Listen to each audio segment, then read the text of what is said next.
Hey guys, this is Joey Two Vests with Two Vest Ventures, and welcome to the State of the National Pokédex. We're ripping one pack a day and we're trying to collect all of the 1,025 different Pokemon in the National Pokédex, and every week I'm putting together some information about our progress so far. This week we're looking at how each generation is doing compared to the others. And I would very much appreciate it if everyone watching this video would comment with which generation they think is winning the challenge so far, and maybe throw the video a like while you're at it.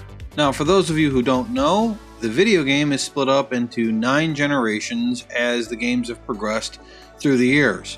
Pokemon Red and Blue was Generation 1, and then all the other games came after that with different generations that added to the overall National Pokédex.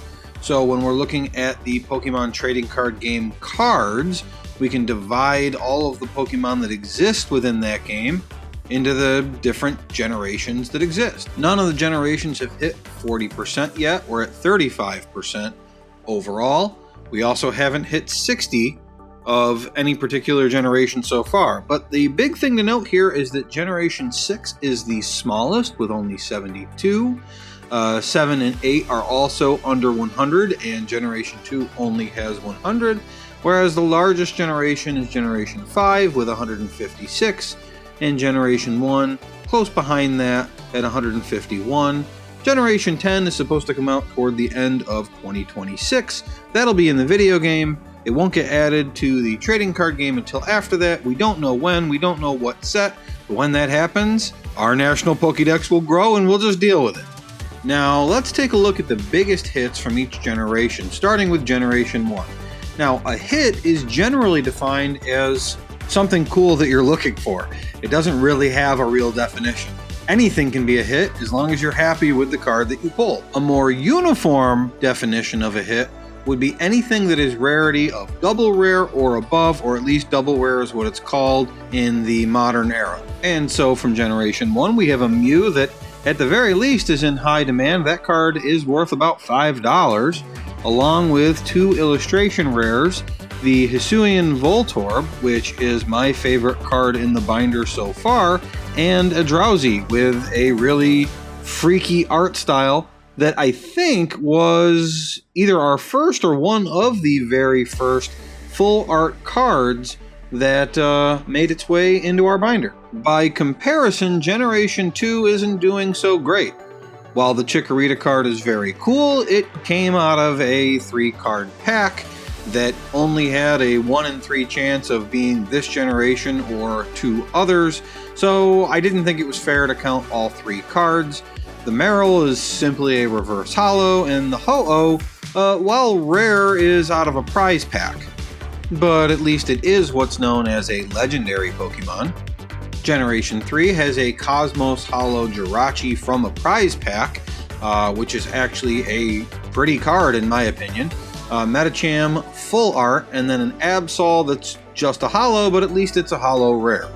And then for Generation 4, we've got a Heatran V, which basically is the same rarity as a double rare, along with a holo rare Porygon Z, and a holo rare Darkrai from a Trick or Trade pack. That one actually might be the most rare of the 3 of them. Generation 5 actually has 3 hits of different rarities. We've got a Pignite illustration rare, a Cinccino EX ultra rare or full art, which I kinda sorta cheated to get into the binder, but what can I say? It's Cinccino. I do what I must. Do you Cinccino what I mean? And then an Ends Zoroark, which is a double rare. Generation 6 has a double rare Pyroar, and then not much else going for it. We've got a reverse holo Floette, and just a holographic rare Yveltal. Generation 7's actually doing pretty good. We've got another illustration series starter card with the Rowlet, a card from the Trainer Gallery for Rockruff, and a Tapu Fini GX card, which again is similar to double rares in the modern era, but still 3 cool cards.